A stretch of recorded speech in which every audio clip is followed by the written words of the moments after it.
Hello, love. We've reached the end of the line, and I'm so very glad. So what I thought I would do is I would just do a correction. I want to talk a little bit more about that fourth verse of the 23rd Psalm, and then talk about where I think we are, where we're going, and I think that'll be good. Um, so in the beginning of the last video, I talked about how these ill-intended folk so much operate from a place of, I said non resistance, but obviously I meant non acceptance. They operate from a place of uh, severe non acceptance because they're spiritually unsophisticated. These are beings that have a high intellect, but are spiritually, you could say, spiritually bankrupt, right? Um, and just to give an example, these are beings that, because they're spiritually bankrupt, they do not know how to be a contributing member of the group. It's all confused for them in terms of who they are in relation to others. So they don't know how to be a contributing member of the group. And historically, that has resulted in them being banished. And so, over thousands of years, they have figured out how, if I don't want to change, if I don't think I should have to change, but I don't want to be banished from the group, well, then the next best thing is for me to control the group. And so, they have used their knowledge and understanding not to benefit humanity, but how to figure out how to control humanity to their benefit. And if it's at the detriment of humanity, then so be it, because they are so invested in trying to figure out ways to manipulate and control you to the point that if they can't control you, they just as soon destroy you, right? And that's what we're seeing.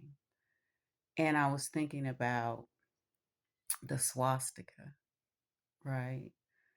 And them using their understanding of the laws of the universe, knowing that symbols carry energy and carry a certain amount of universal power.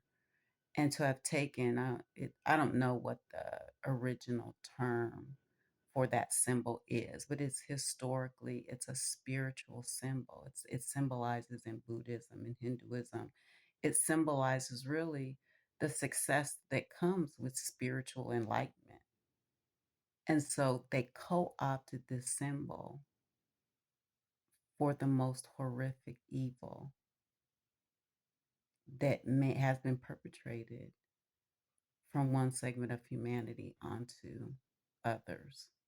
Right? So this is the evil to have this knowledge, to have this intellect, and to have focused their energy so consistently and willfully to use that to the detriment of the rest of humanity. Right. Um, that being said, that's why the 23rd Psalm is so powerful, because the universe knows this. Um, the universe knows what this segment of humanity is capable of. And so, the life giver allowed all that is in the universe to be, and the laws that govern our existence in the universe and on earth in particular, right? And so, King David's psalm, that fourth verse, where he's talking about being in the valley. And I didn't talk about this as much because I'm trying to get through it and not take too long. But the other parts of that fourth verse that are so powerful that I didn't really go into as much detail as in reflection I wish I would have was, um, I will fear no evil. Yea, though I walk through a valley of the shadow of death, I will fear no evil. And so it's almost like I shall not want. It's not that you don't fear anything anymore because you surrendered to the Lord and you got through the valley. No, it's in confronting the evil that may have you in the valley that He shows you and you learn that He is with us. It's like when I think about the inherent knowing that, I live with, and then I remember being confronted with some of the ideas of religion, and I began to question, well, does God love me? Like, like there's this conditionality that's associated with so much of the things, the pillars of a trick, right? This conditionality, like you got to do, whereas love is unconditional. Real love, there is no condition, it just is. You have value because you're here. Uh, God loves you because you're an extension of Him. Uh, so that He's with us and there's no conditionality to it. We don't have to do nothing. We ain't got to do this first and then I can, talk to the Lord or, no, He's with us. And you don't realize the way you've been conditioned to think because everything in a trick is transactional. Well, if you do this for me first, then I'll do that for you. But He is with me. Thou art with me. And so, because in my thinking, I may have been conditioned away from that understanding, really an inherent understanding that I just have, thou art with me. That's it. We don't have to go looking for He's here. Because all we got to do is communicate and let Him show us and guide us. And if He's with me, you get to a point where you don't fear evil anymore. But it's a process that I will fear no evil is so powerful because you don't automatically live a fearless life. No, you go through some things, you survive some things, you learn how you and the Lord is doing this, and then you fear no evil. And also, as you're more surrendered, as you're doing what He would have you do, as He puts you in, allows you to be in situations where you fear and you feel like you're in the valley of the shadow of death. And so he's doing that to prepare you. He's doing that to know, just as you have to grow in your trust of Him, He needs to grow in His trust of you because He's here for you to do a certain thing. And given the weight of the calling that's on your life, He needs to make sure in that critical moment when it's going to get really heavy that you're prepared to carry it. And so He's got to prepare you.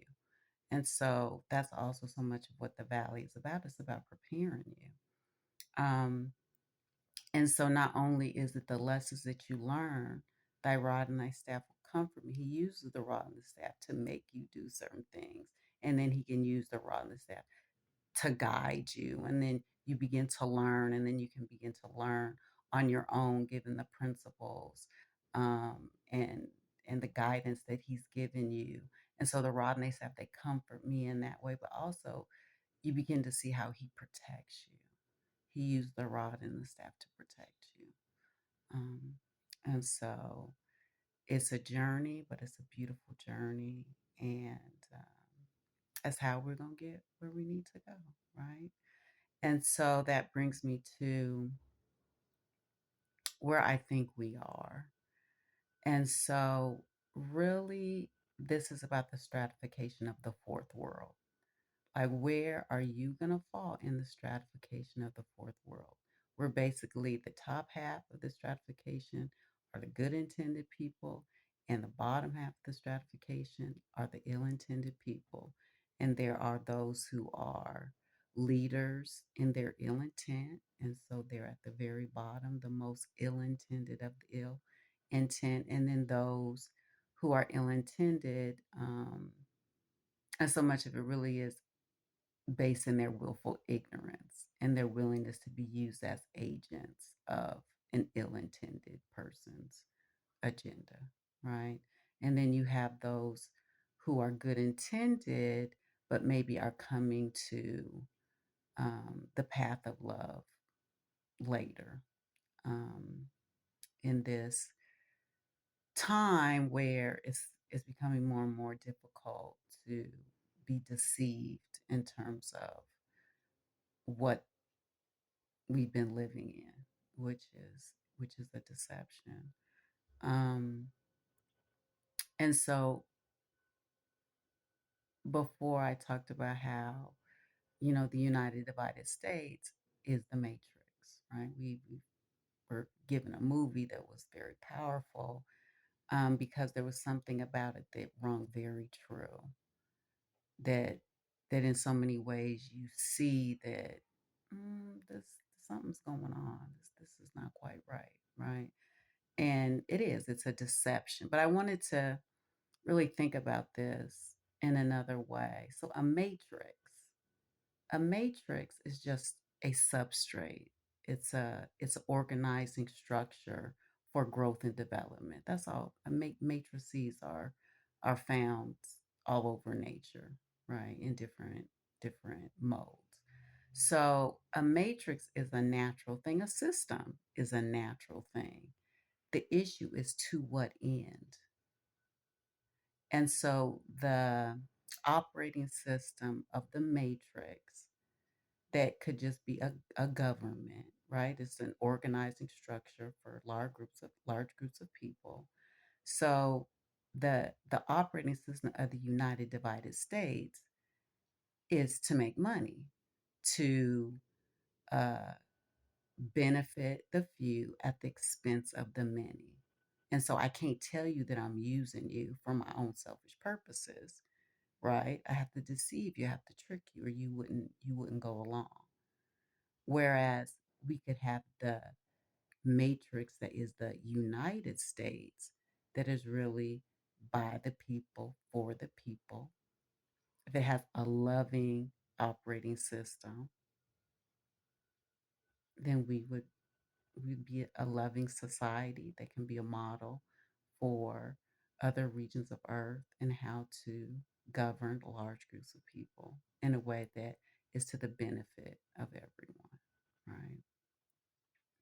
And so that, I believe, is the ultimate endeavor here for those of us who are in this region of earth. And I think we need to show great reverence and great respect for the tribes of North America, the North American tribes. And this is the wisdoms that I'm more familiar with, I think. Indigenous wisdoms are the wisdoms that we need to turn to. But we have to remember that they were doing what we endeavor to do, what good intention people endeavor to do. They were already doing it here.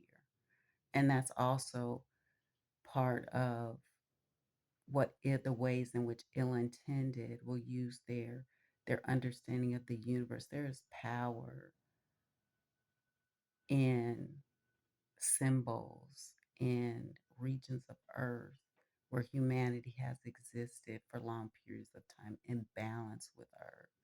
And so these ill intended folk have used up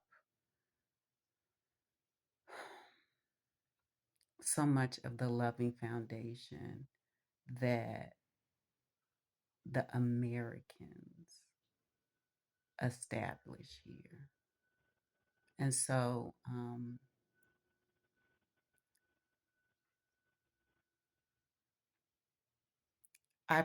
not so much going to use heaven and hell anymore, but the stratification of the fourth world. And so those at the top of the stratification are those that are going to benefit after the culminating event I talked about. And those that are on the bottom of the stratification of the fourth world are going to suffer after the culminating event. And so this time between now and the culminating event is just about that stratification of where individuals are going to fall within the stratification of the fourth world. Those at the very top are going to reap the greatest benefit because that's what they deserve, for their obedience, leadership, and loving behavior. And those at the very bottom are going to suffer because of what they've done to be